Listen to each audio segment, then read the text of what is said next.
যে ব্যক্তি রা শব্দটা কেবল উচ্চারণ করে, ভালো করে বুঝবে মায়েরা, যে ব্যক্তি রা শব্দটা কেবল উচ্চারণ করে, রা উচ্চারণ করার সঙ্গে সঙ্গে ভগবান গোবিন্দ বললেন আমি ব্যগ্র হয়ে সেই ব্যক্তিকে উত্তম ভক্তি প্রদান করি। কেবল রা শব্দ উচ্চারণ করার সঙ্গে সঙ্গে। সেকেন্ড মাইক্রোফোনে সাউন্ড দাও, কে আছো? এই ছেলেটা কোথায়? প্রত্যেকদিন চলে যায় কেন? তাকে বলা হলো বসে থাকতে টাকা না দিয়ে আনা হয় নাকি? বক্স ভালো করে সার্কুলেশন করে না, প্রত্যেকদিন চলে যায়। রা শব্দটা উচ্চারণ করার সঙ্গে সঙ্গে কি করেন? উত্তম ভক্তি প্রদান করেন। কাকে উত্তম ভক্তি প্রদান করেন? যে ব্যক্তি কেবল রা শব্দটা উচ্চারণ করে, রা শব্দ উচ্চারণ করার সঙ্গে সঙ্গে সেই ব্যক্তিকে ভগবান উত্তম ভক্তি প্রদান করেন। কেবল রা, রা বলেছে। ধা শব্দ উচ্চারণ করার সঙ্গে সঙ্গে ভগবান বললেন আমি সেই ব্যক্তির শ্রীমুখ থেকে রাধা নামের ধ্বনি শ্রবণ করার জন্য তার পিছনে পিছনে দৌড়াতে থাকি।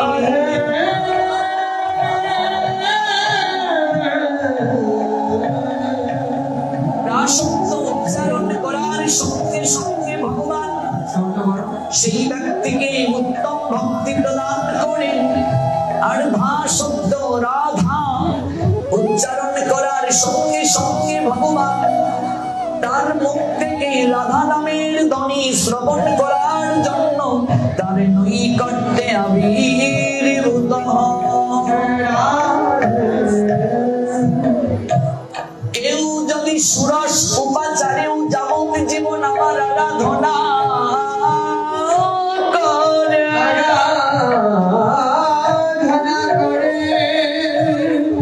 আমি যতটা না সন্তুষ্ট হই তার থেকে অধিক সন্তুষ্ট হই। কেউ যদি বদনে বলে রাধা নামের ধ্বনি করে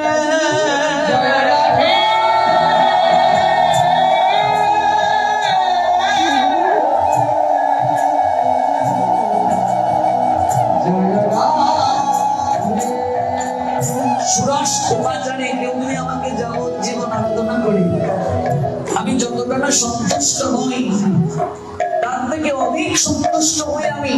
পণ্ডিত কবি জয়দেব যিনি শ্রীমান মহাপ্রভু আবির্ভূত হওয়ার অনেক পূর্বে এই জগতে এসেছিলেন, চাপাহাটিতে ইতিহাস থেকে জানা যায় লক্ষণ সেন বাংলার হিন্দু যে নবাব ছিলেন সেই লক্ষণ সেনের রাজসভাতে তিনি পণ্ডিত ছিলেন। 10 অবতার স্তোত্রাবলী পাঠ করিয়ে লক্ষণ সেনকে মুগ্ধ করেছিলেন তিনি। কিন্তু ঐশ্বর্যের রশি দিয়ে বাঁধতে পারেননি জয়দেবকে, চলে গেলেন তিনি। তার আবির্ভাব হয়েছিল বীরভূম জেলায়। জীবনে বিবাহ করবেন না, ব্রহ্মচারী হয়ে জীবন পরিচালনা করে জগতের কল্যাণ করবেন। নবদ্বীপের চাপাহাটিতে তিনি কিছুকাল ভজন করেছিলেন। রাজা লক্ষণ সেন বলেছিলেন আপনাকে আমি বাধা দেব না, আপনি যাচ্ছেন যান, কিন্তু আমার একটা অনুরোধ আপনি বঙ্গ ছেড়ে যাবেন না। আপনি কোথায় থাকতে পছন্দ করেন আমি সেখানে আপনার জন্য কুটির নির্মাণ করে দেব। তাই চম্পক ঘাটি কিংবা চাপাহাটি নবদ্বীপের অদূরে একটি গ্রামে তিনি ছিলেন। সেখানে মহাপ্রভু তাকে স্বপ্নে দর্শন দিয়েছিলেন। তখনও মহাপ্রভু জগতে আসেননি।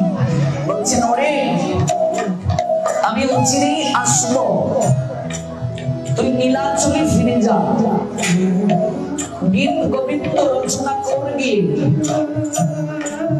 আমি এই গীত গোবিন্দ শ্রবণ করব প্রত্যহ রাধা ভাবে বিভোর হয়ে। আপনারা অনেকেই জানেন এই গীত গোবিন্দ শ্রবণের জন্য জগন্নাথ মন্দির ছেড়ে পালিয়ে গিয়েছিলেন। আবার যদি কোনদিন আসি আপনাদেরকে এই চমৎকার চমৎকার ভক্তির লীলাগুলো শ্রবণ করাবো।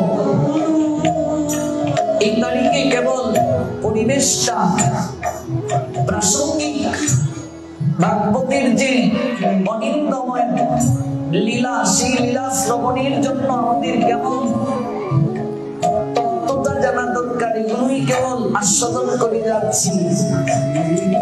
গীত গোবিন্দ রচনা করেছিলেন নীলাচলে। ওইখানে যখন তিনি গেলেন, সেখানে তিনি ভজনী রত।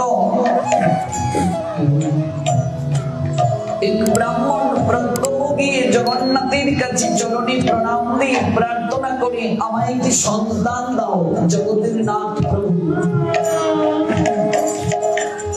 জগন্নাথের কৃপায় সেই ব্রাহ্মণের এক কন্যা সন্তানের জন্ম হলো।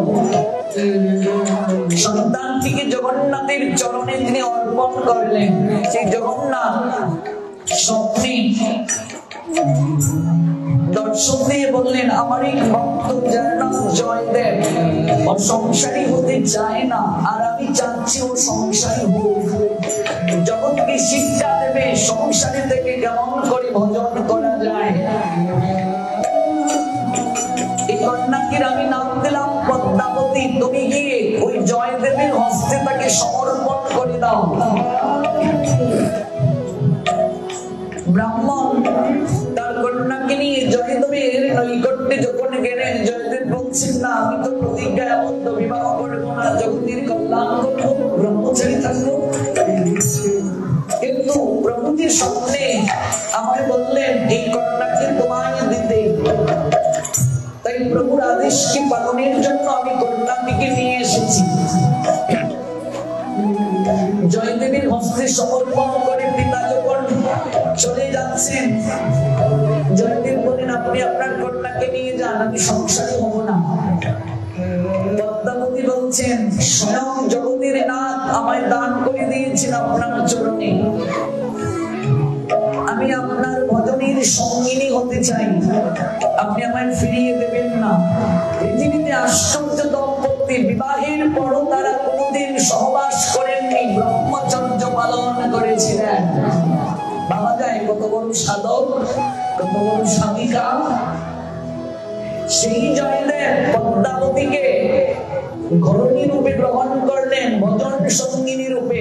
আর আমরা বিয়ে করি শয্যা সঙ্গিনী। শাস্ত্র বলছে বিবাহ করে ভজন সঙ্গিনী গ্রহণ করো। এক দুটা সন্তান হওয়ার পর স্বামী স্ত্রী সম্পর্ক হতে হয় ভ্রাতা ভগিনীর মতো, শাস্ত্র বলছেন। নতুবা এই দেহ সম্পদ ক্ষয় হলে শীঘ্র করে মরবে, শরীরে রোগ ব্যাধি হবে। সন্তান উৎপাদনের জন্য যতটুকু বীর্য ক্ষয় করা প্রয়োজন, ততটা বীর্য ক্ষয় করার কথা শাস্ত্র বলছে।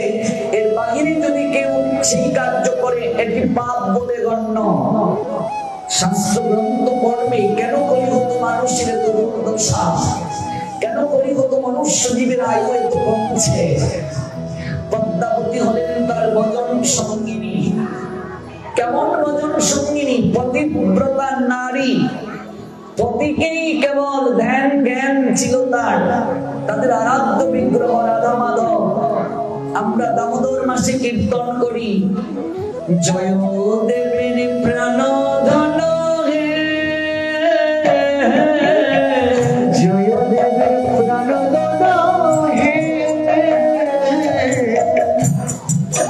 জয় দেবের প্রাণ ধন হে,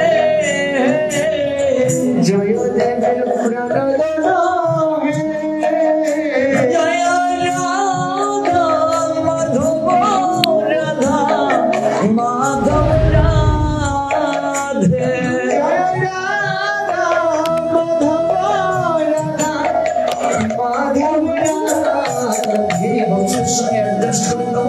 জয়দেবের প্রাণধনকে রাধা মাধব। রাধা মাধবের তারা আরাধনা করেন স্বামী স্ত্রী মিলে। খড়ের গান। জয়দেব একদিন পদ্মাবতীকে বলছেন, পদ্মা আমি চালের উপরে উঠছি, কদিন পর তো বর্ষা হবে, উপর থেকে আমি নিচে ব্যাটটা দেব, তুমি ব্যাটটা ঘুরিয়ে দেবে। খড়ের চাল চাইতে দেখেছেন? উপর থেকে ব্যাট দেব, তুমি নিচ থেকে ঘুরিয়ে দেবে। চাল চাইতে উপরে উঠছেন, এদিকে পদ্মা রান্না বান্না করছেন রাধা মাধবের জন্য। আচ্ছা আমি যখন ডাকবো তুমি আসবে। ডাকছেন পদ্মা, রাধা মাধবের সেবায় তিনি নিয়োজিত, শুনেন নাই। দু তিনবার ডাকছেন, স্বয়ং মাধব স্বয়ং গোবিন্দ বিগ্রহ থেকে পদ্মার রূপ ধারণ করে এলেন। ভাবা যায়, কল্পনা করা যায়? এসে নিচ থেকে ব্যাটটা ঘুরিয়ে দিচ্ছেন চাল ছোঁয়ার জন্য।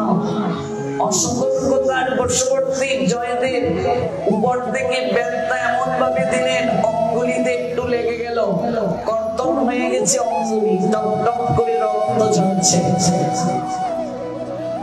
কিছুক্ষণ পরে জয়দেব নেমে এলেন, স্নান করে বলছেন, পারস কোথায়? মাধবের জন্য শ্রীমন্দিরে অর্থাৎ কুটিরের যে জায়গায় বিগ্রহ আছে সেখানে গিয়ে দেখলেন বংশীধারী মাধব তার কনিষ্ঠ অঙ্গুলি থেকে একটু একটু করে রুধির পড়ছে, রক্ত পড়ছে। অবাক বিস্ময়ে জয়দেব ডাকছেন, পদ্মা কোথায় তুমি? আমার মাধবের অঙ্গুলি থেকে রক্ত ঝরছে, কি হলো? পদ্মা তিনি পাগলের নিয়ে ছুটে এলেন, আমি তো কিছু জানি না, কি হলো গো, কি হলো? সারাটা দিন কাঁদলেন, আহার করলেন না। রাত্রিবেলা মাধব স্বপ্নে দর্শন দিয়ে বলছেন, আরে তুই না খেয়ে আছিস? জয়দেব আমি মাধব, ঘুমাওনি তুমি? কি করে ঘুমাবো রে, পেটে যদি ক্ষুধা থাকে চোখে ঘুম আসে? কেন তোমায় যে মধ্যাহ্নকালীন সময়ে রাজভোগ দিলাম, সন্ধ্যায় তোমাকে আমি আরতির পর নৈবেদ্য দিলাম, গ্রহণ করনি? আমার ভক্ত না খেয়ে আছে, আমি কি করে খাইব? এত চিন্তা করছিস কেন? একটু তো লেগেছে, কি করে লাগলো? ওই যে তুই ব্যাগটা উপর থেকে ঘুরিয়ে দিলে, ও সতর্কতার বসে আমার কনিষ্ঠ অঙ্গুলিতে লেগে গেল। পদ্মা তো রান্না করে ব্যস্ত ছিল, তাই আমি পদ্মার রূপ